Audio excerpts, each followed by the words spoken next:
Hello students, we are back with another video regarding cell biology. So the next structure that we are going to discuss about is mitochondria. Mitochondria. Mitochondria is a plural term and the singular term for this structure is mitochondrion. That is the singular term. So as you can see in the slide on the screen, as you can see that the discovery of mitochondria, many people, many scientists in their research work, they have come across this structure when they have tried to examine any cell under microscope. Among them, the most notable ones are Kolika. Kolika was the first scientist to observe such a structure in certain cells. After that, Altman also viewed such structures in cells while he was doing some kind of research work in his lab. Benda first coined the term mitochondrion. He was the first one to assign the name. And thereafter Mavis, he observed such a structure in plant cells. So these are some of the notable scientists who could observe such a structure in a particular cell. Now coming to the ultrastructure of mitochondrion. So see here, the next point is ultrastructure. Now what do we mean by ultrastructure? Ultra means that can be the structure that can be only viewed when we use a microscope. And what kind of microscope? Not the compound microscopes generally used for lab work in schools. Ultrastructure of a particular organelle will be observed only when electron microscopes are used. Only then we get to see ultrastructure of a cell organelle or even a cell. Different parts of a cell, nucleus, mitochondria, Golgi, these are only possible to see when we use an electron microscope. So mitochondria, it's a double membrane bound structure, and within brackets it's mentioned PLP. So by now you know the meaning of PLP, protein, lipid, protein. You know the meaning. Now in between the two membranes of mitochondria there is a space, and the space is called Peri-mitochondrial space. So let me show you the picture of mitochondria. So this is the picture. Mitochondria, it can be, generally it is rod shaped, but it can be sometimes oval, can be sometimes spherical. But generally the shape is like a rod. So this is the shape, this is the structure of mitochondria. It's a double membrane bound structure. So see over here, if I zoom it on, there are two membranes, okay? And each membrane has a PLP structure, which means phospholipid bilayer is there. There are two layers of phospholipids along with some proteins are there. Okay, the proteins can be integral proteins, the proteins can be extrinsic proteins. So we have come across the structure of a biomembrane. We have discussed that. Same membrane encloses the structure of mitochondria. Now in between the two membranes, there is a space which is called peri-mitochondrial space. So if I zoom on to this structure, see outer membrane. So this is the outer membrane and this is the inner membrane. Follow the cursor. This is the inner membrane. So the space between outer and inner membrane will be which one? This one. So the space is called perimitochondrial space, or we may say outer chamber. Outer chamber. Okay. Now this outer chamber also consists of different kinds of enzymes.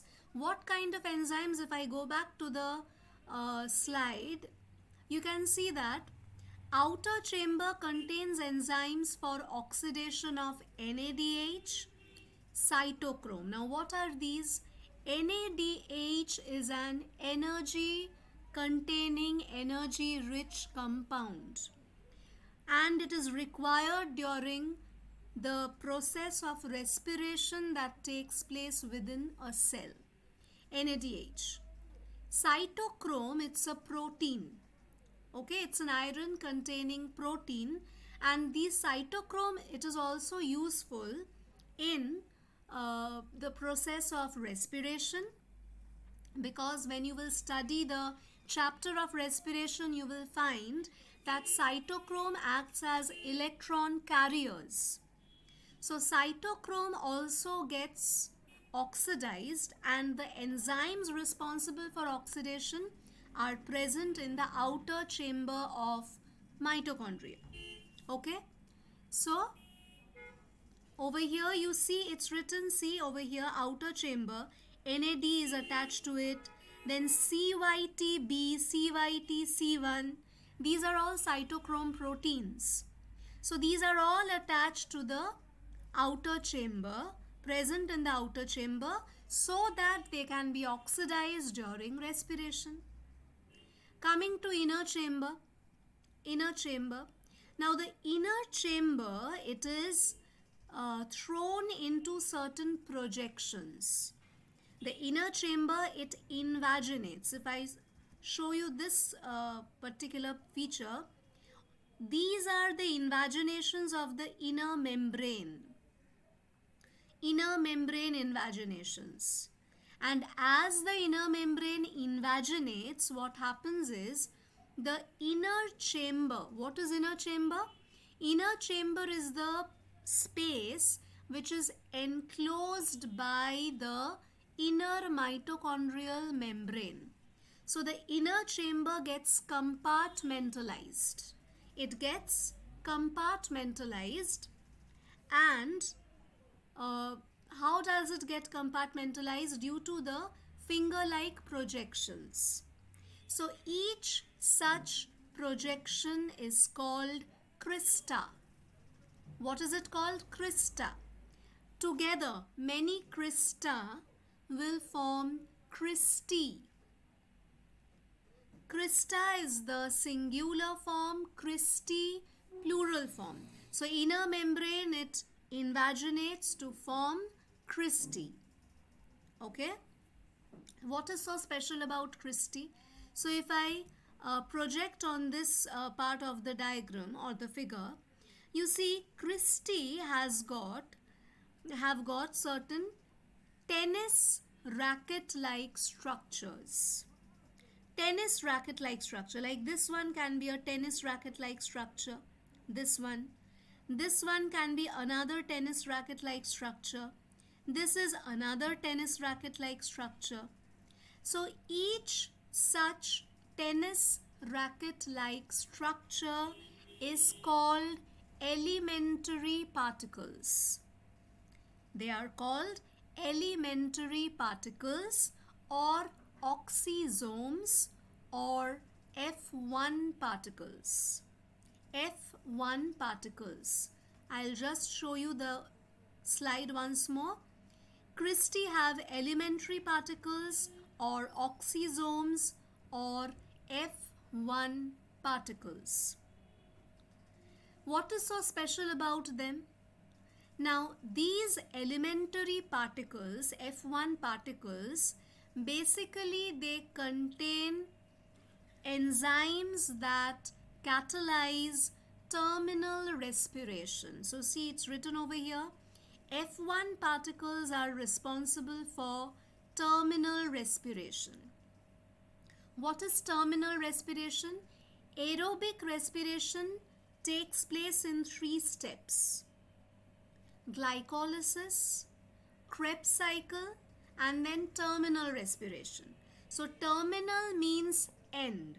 So the last step of respiration, aerobic respiration, is called terminal respiration, and the enzymes that catalyze those reactions are provided by the F1 particles.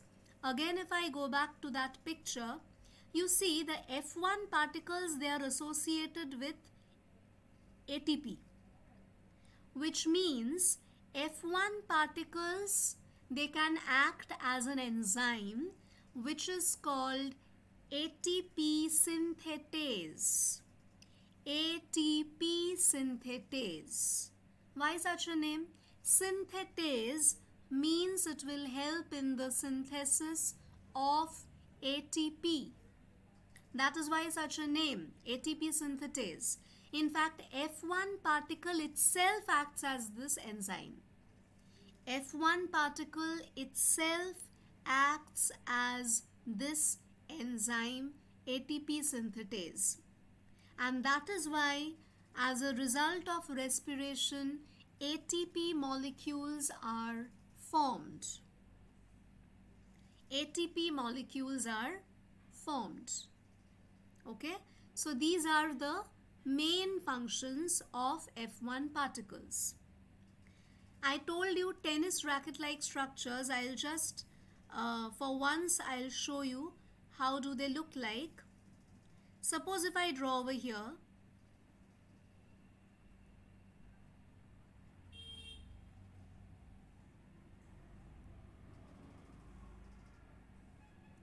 so they look like this, where each elementary particle has got 3 parts basically. There is a base, this is the base. There is a stalk, this is the stalk, and there is a head. So head, stalk, and base. The base is embedded in the inner mitochondrial membrane. It's lodged into the membrane. And the head, it projects out. Okay, the stalk and the head, this part, it projects out of the membrane, and that is why it looks like a tennis racket. Now the ATP synthetase activity, where is it present? It is present in the head part. I am shading the head part. Why? Because it has got the ATP synthetase activity, and the head part is actually called F1 particle. F1. And the base is called F0. F0. Okay? Got it? So this is a very important feature of mitochondria. Now, mitochondria is such a cell organelle that it is often referred to as semi-autonomous. Semi-autonomous. Now, why such a name has been given? Autonomous means one who has got autonomy. Autonomy means independence. Mitochondrial matrix contains, if you please follow the slide, it contains, see, I have written DNA, tRNA, ribosomes. DNA, when a structure has got its own DNA, we can assume that the structure will be able to synthesize its copy. Its own copy it can synthesize. tRNA is required for protein synthesis, and ribosomes also help in protein synthesis. So, if a structure can synthesize its own copy, can duplicate itself, if it has got a certain setup, a certain machinery for producing proteins, those proteins which are of its use, then we may say that the structure is almost independent. That is why autonomous. But why semi-autonomous? Why not fully autonomous? Because in order to exhibit these functions, mitochondria needs to be in a cell environment, in a cellular environment. Outside the cells, a mitochondrion will not be able to deliver its functions properly. It needs a cellular environment. So that is why it is called semi-autonomous. Now, when is mitochondrion inside a cell formed? It is formed during interphase. What is interphase?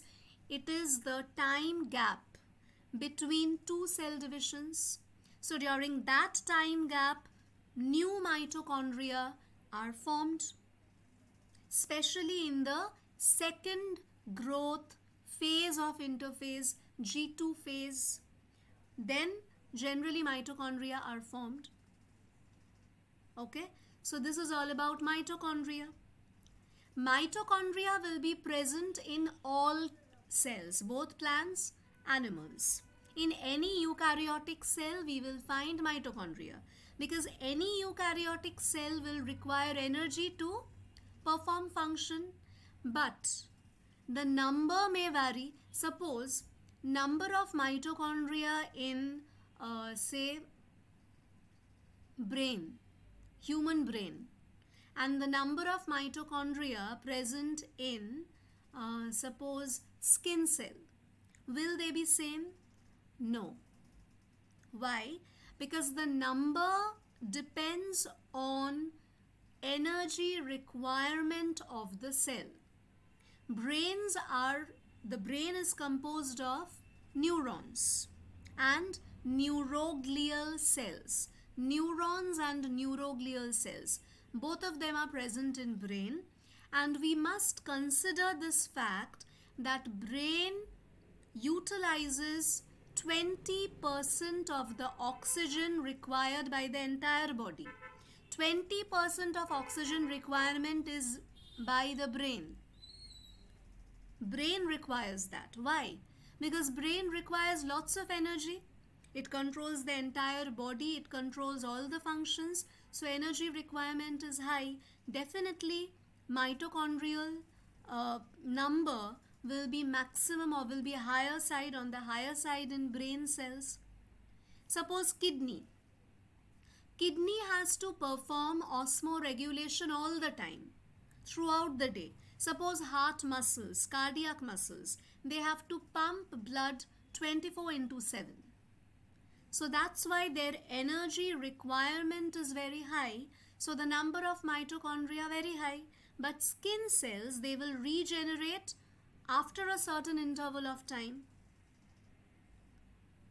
Energy requirement is not so high, so we may consider that number of mitochondria in skin cells will be lesser, will be lower. Okay, so the number depends. Next structure that we are going to study is plastids. Now, plastids are exclusively found in plant cells. We do not find plastids in animal cells. Now, where from plastids are formed? Plastids are formed from proplastids, which are the precursors of plastids. Precursors means the stage before being a plastid is being formed. Okay, the preliminary stage, preliminary structure, that is a proplastid. So from there plastids are formed. Now plastids are double membrane bound structures. They also have two membranes and they are of three types. What are the three types? See, it's written over here. Chloroplastid, chromoplastid and leukoplastid. So we will go one by one. We will discuss one by one the structures. So now this is the structure of a chloroplast. So you can see there are two membranes. It's a double membrane structure. Each membrane is a PLP structure, protein lipid protein. And in between two membranes, see there is a space which is called Periplustidial Space. Now the Periplustidial Space has it separates the two membranes, outer membrane, inner membrane. Inner membrane encloses a chamber, and that chamber is known as stroma. And stroma, it consists of a ground substance which is called matrix. So you see, stroma consists of a ground substance which is called matrix. Stroma is filled with matrix. And inner membrane of chloroplast, it invaginates to form lamellae. So again, if I go back to the picture, you see there are lamellae all over the stroma, scattered in the stroma. How these lamellae are formed, these filamentous structures are formed by invagination of the inner membrane. See, the inner membrane has invaginated and has formed lamellae. Now, these lamellae are of two types. There is one kind of lamellae which looks like a coin, and each coin-like structure, it piles one above the other and forms a stack. So this is a stack where the lamellae, they have piled one above the other. So this is a stack. Each stack is called a granum. Each coin is called a thylakoid. Few thylakoids together form a granum. So this is a granum, this is a granum, this is another granum, this is another granum. Now, granum is the singular version, grana, plural. Grana, plural. What happens is, grana, they are interconnected by intergranal lamellae. So this thing, as you can see, this is the intergranal lamellae or the stroma lamellae. Okay? So this is mainly, these are present in a chloroplast structure. Now, how many chloroplasts are possible in a cell, in a plant cell? 20 to 40 per cell. 20 to 40 chloroplasts may be present. Within chloroplast, there may be 40 to 60. There may be 40 to 60 grana or 40 to 60 grana per chloroplast, and per granum there can be 25 thylakoids at least. At least there can be 25 thylakoids. Thylakoids are which structures? Those coin-like structures which are stacked one above the other. Okay? Now, a very important terminology is quantosome. Quantosome. What is it? If I go back to the picture, see, each coin is a thylakoid. Now the membrane of thylakoid has got some pockets. Pockets of what? Pockets of chlorophyll molecules. Each pocket is called a quantosome. Is called a quantosome.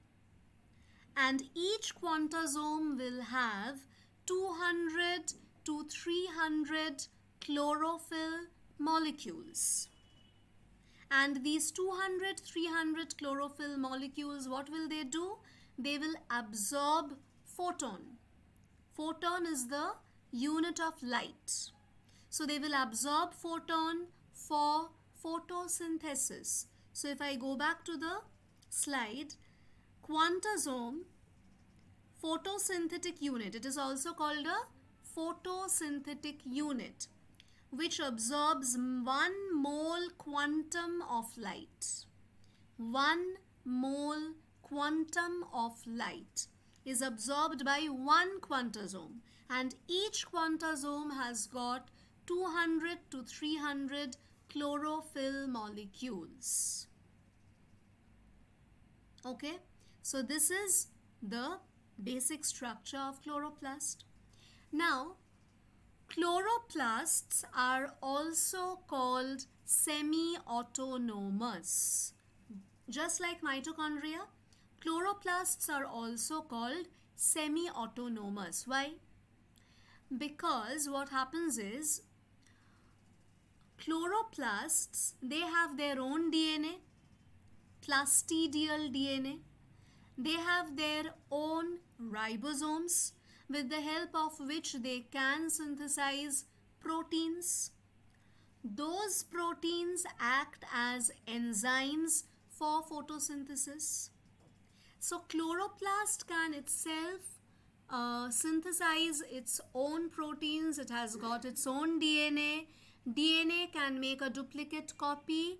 That is why chloroplasts are called semi-autonomous cell organelles.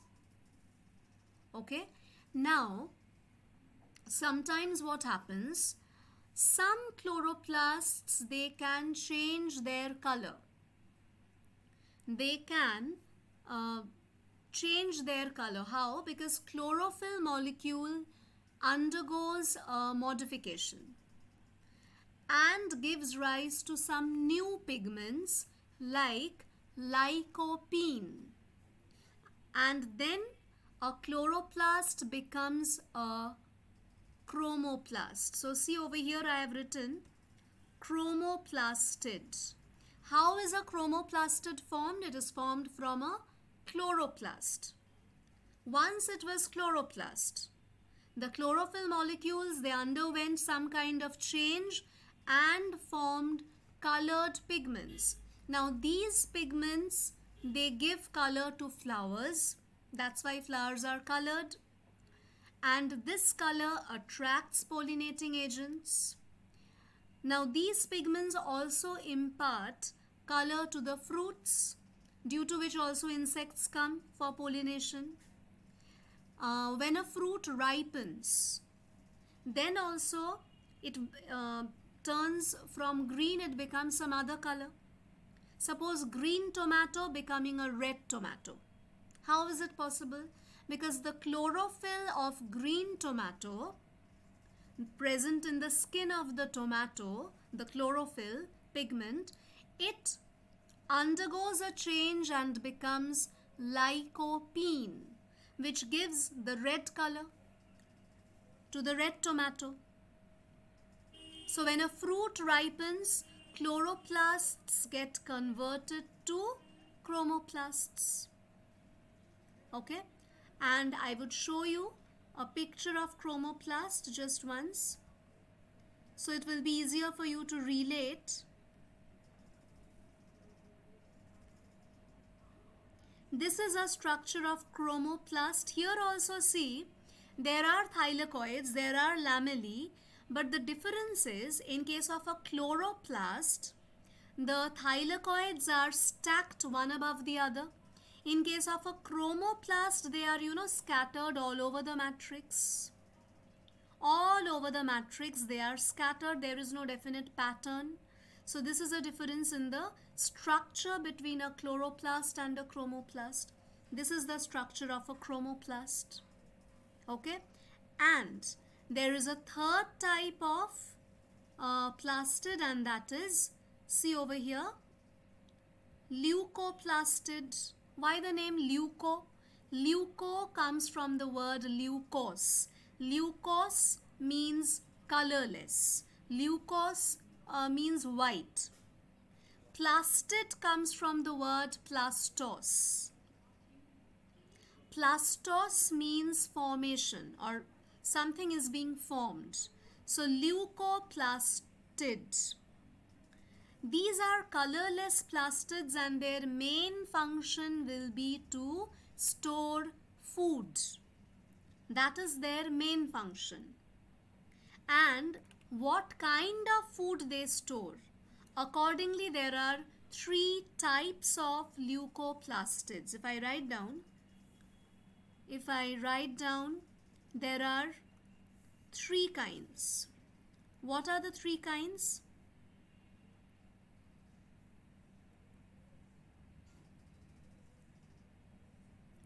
One is amyloplast.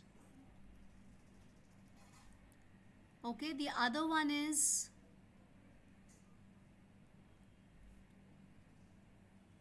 elioplast, and the third one is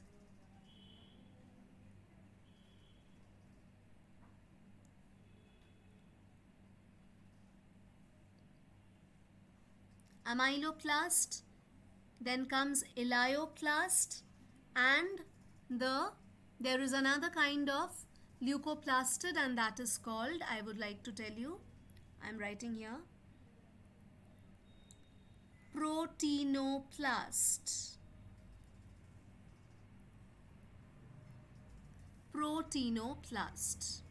I'll just rub this off because this has become a slight.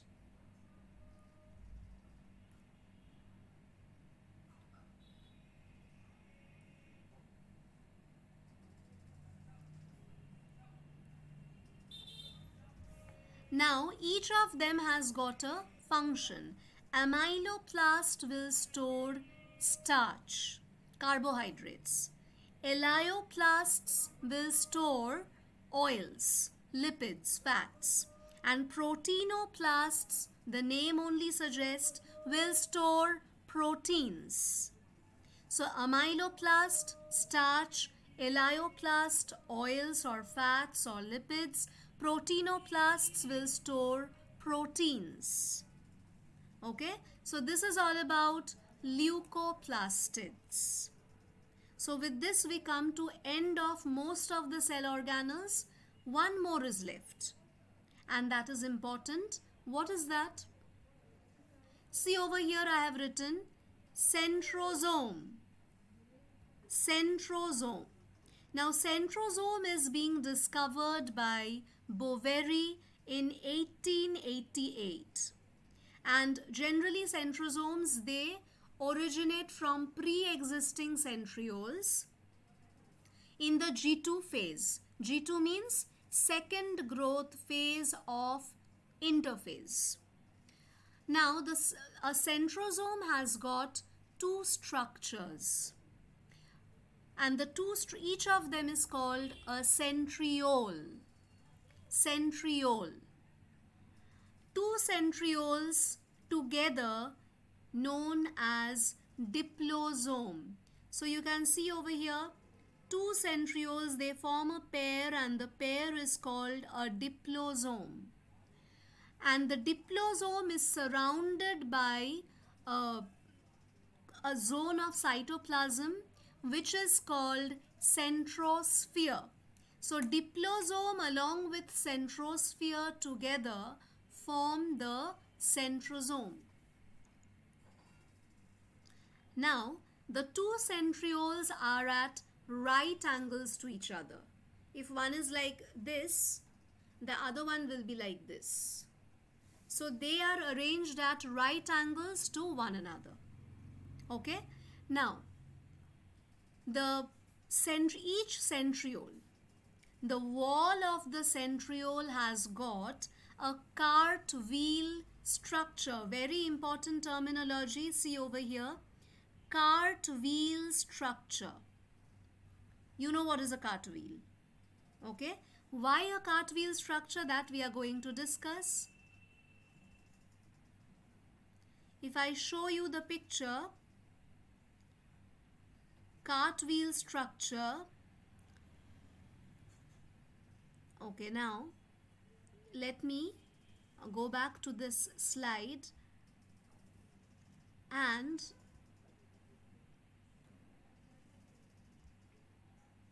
here I can show you how a cartwheel structure it looks like.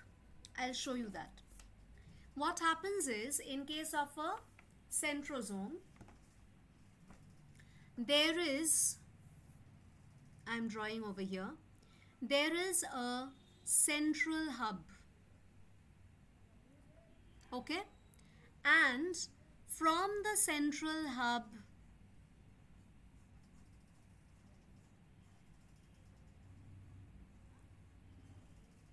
how many did I draw? 1, 2, 3, 4, 5, 6, 7, 8, 9. So 9 radial spokes emerge from the central hub, and these 9 spokes, they have certain thickenings at the end.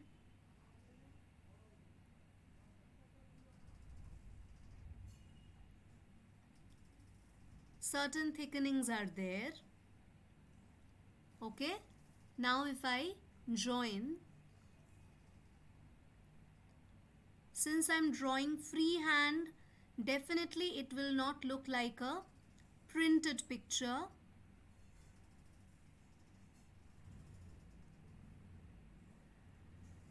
Somewhat it looks like this. Now each thickening in turn it is joined with, there are 3 subtubules. Okay, now let me do this one. See what I am doing.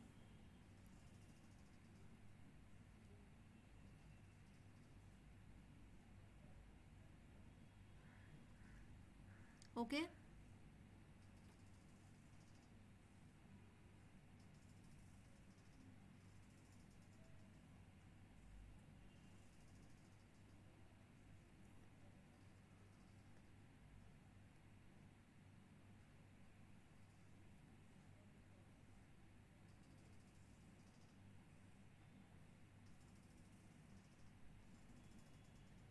Like this, what happens, there are others also.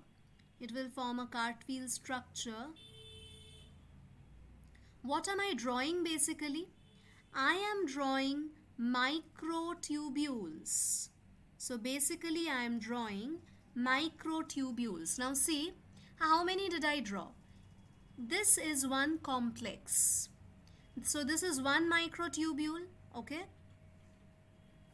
This is one microtubule. This is another microtubule. This is another one. So how many have I drawn? 1, 2, 3, 4, 5, 6, 7, 8, 9.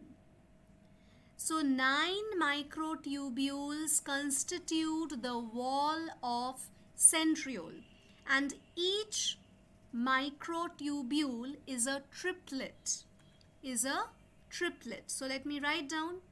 Each microtubule is a triplet. Each of them. Why a triplet?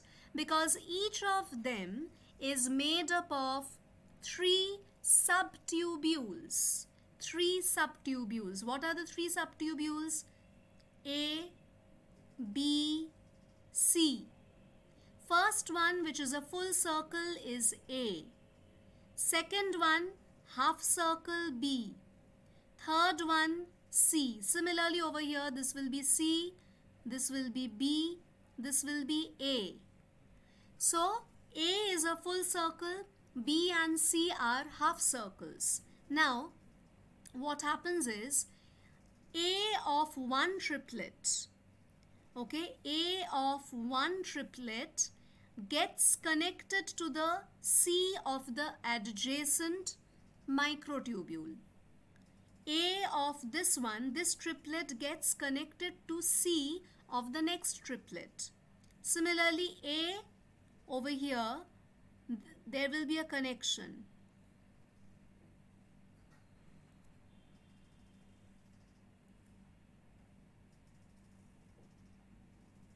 since it's hand drawn, now these two have become too far apart. So since it's hand drawn, it's not a perfect picture, but this is the actual thing. So this connection between A and C, this connection is called CA connective. CA connective. Okay? Now, each subtubule, that means A, each A is made up of, I'll write down, each A is made up of 13 protofilaments. 13 protofilaments. And these 13 protofilaments are shared by B and C, which means A is basically composed of 13 protofilaments. B and C, they share those 13 protofilaments. I can show you one picture from where you can get one idea. See, these are protofilaments, okay? So each turn is made up of 13 protofilaments. And the protofilaments, how are they arranged? Protofilaments are arranged helically. So there is a central hollow region, and surrounding that hollow region, they form a spiral. They form a spiral. So 13 protofilaments enclosing a hollow structure. What are these protofilaments made up of? These are made up of tubulin proteins. Tubulin proteins. Okay? So, going back to centrosome. Each protofilament is made up of, each subtubule A is made up of 13 protofilaments. Okay? Now, as you can see, now this CA connective, this is again joined to this part.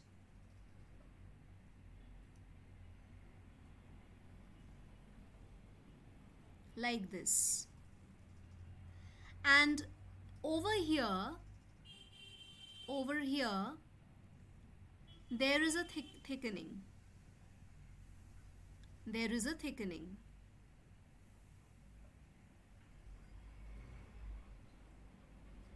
Each thickening is called Y.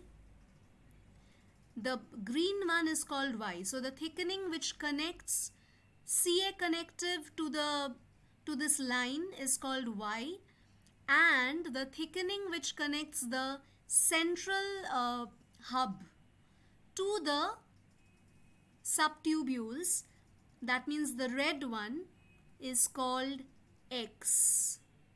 So the red one is X. Okay. Here there can be another connective. Let me do that. So accordingly, there can be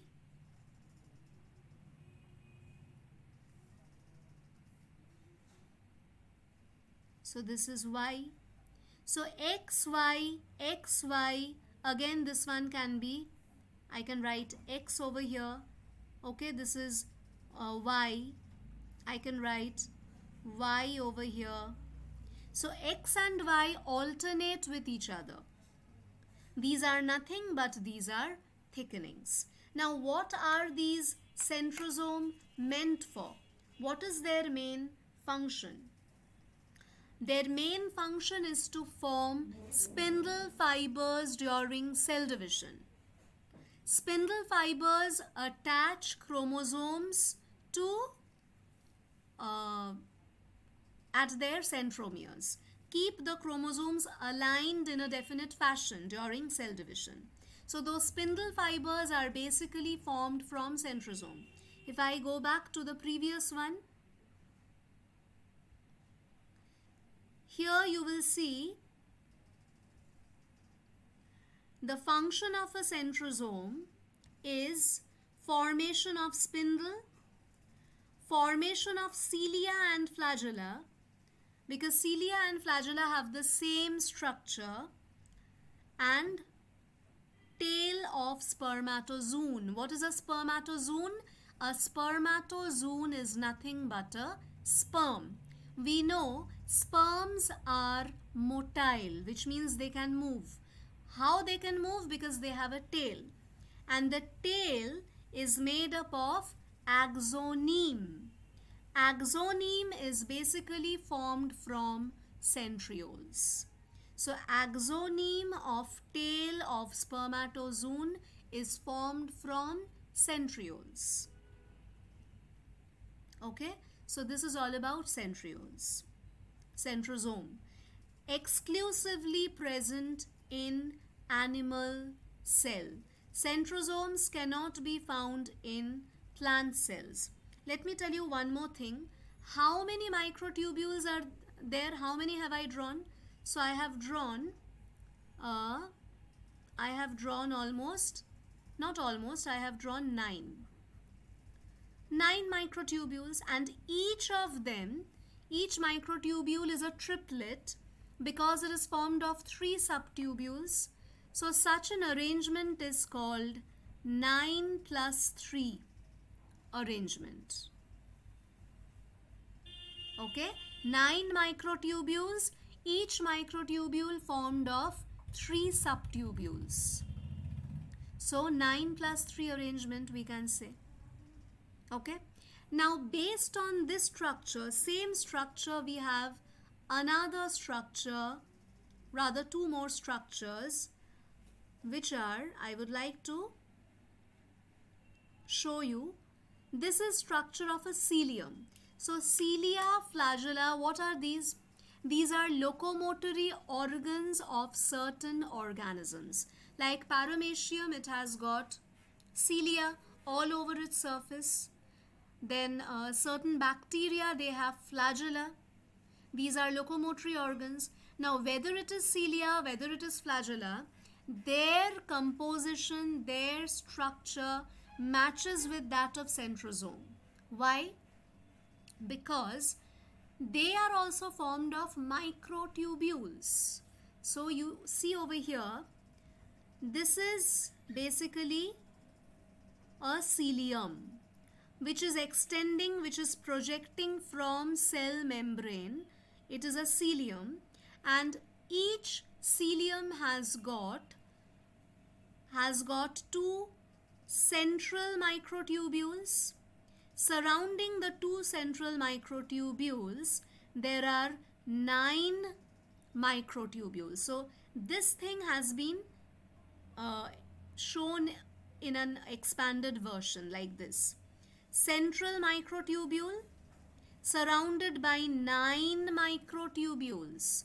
Now the central one has got 2 microtubules, and surrounding there are 9 microtubules.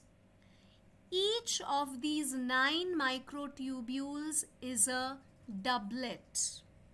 Unlike centrosome. Centrosome, the peripheral microtubules were triplets. Here they are doublets. Why? Because here there are 2 subtubules. 2 subtubules. Now what are these? You may ask, ma'am, this is also a subtubule. No, it's not a subtubule, it's a protein arm which is called dynein. Dynein, which connects one microtubule with the other. So this is all about the structure of cilium which projects from cell membrane. It is made up of a central microtubule having 2 subtubules and surrounded by 9 microtubules, each of them having again 2 subtubules. So we may say this is a 9 plus 2 arrangement because each microtubule is a doublet. So 9 plus 2 arrangement. Centrosome had 9 plus 3 arrangement because each microtubule was a triplet.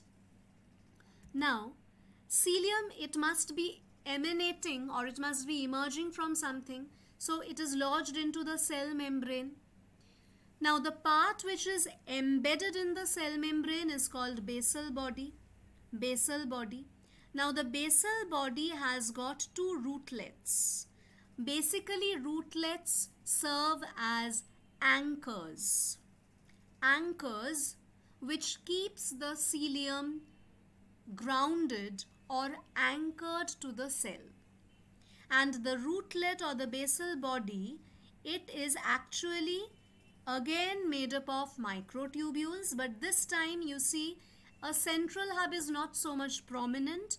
There are 9 microtubules, and each microtubule this time you see it's a doublet. It's a triplet. Each microtubule is a triplet. So the shaft, cilium proper or the shaft which projects from the cell membrane is a 9+3, a 9+2 arrangement, and the basal body has 9+3 arrangement because each microtubule is a triplet. Okay? And just at the junction of cilium proper and basal body, there is a basal plate. Just at the junction. So this basal plate also has a 9+2 microtubular arrangement. So this is all about cilium. Same thing goes with flagellum, but the difference is flagella, they are longer. Their length much more. Cilia are shorter in length. Flagella are less in number. Cilia are more in number. They almost cover the surface of a paramecium. Okay, so these are the basic differences. Now, a cell, basically interior of a cell has a fluid structure. And so many organelles are scattered in the cell. So what happens is, it may so happen that cell, the interior of the cell may become very fluid. How to maintain the shape of the cell? There should be some rigidity. Some kind of rigidity should be there so that all the cell organelles are kept together. They don't go here and there. They don't show too much of movement. Who will do that? We have a skeleton in our body which makes us rigid, gives us a framework. How can a cell have a framework? A cell can also have a framework, and that is being provided by over here you see I have shown cytoskeleton. Cyto means cell. Skeleton means it's a framework. So cytoskeleton is of 3 types: microtubules, microfilaments, and intermediate filaments. Microtubules, I had shown you the picture of microtubules. Microtubules are basically like this. They are formed of 13 protofilaments. Each protofilament is formed of 2 kinds of proteins, alpha tubulin and beta tubulin. Alpha tubulin forms one turn, beta tubulin forms the next turn. So alternately they form a helical structure. And that is how microtubules are formed. So ultimately they look like this. A cylindrical structure. The middle of the cylinder is hollow. Surrounding the hollow part, there are these protofilaments. Okay? So microtubules are there. Then microfilaments are there. What is the difference? Microtubules are formed of tubulin protein. Microfilaments are formed of actin protein. Intermediate filaments, they are basically, why the name intermediate? Because their diameter is in between microtubule and microfilament. It lies in the range in between these two. That is why the name intermediate filaments, and these basically give strength to epithelial tissue sheets when one epithelial tissue sheet is stacked above the other.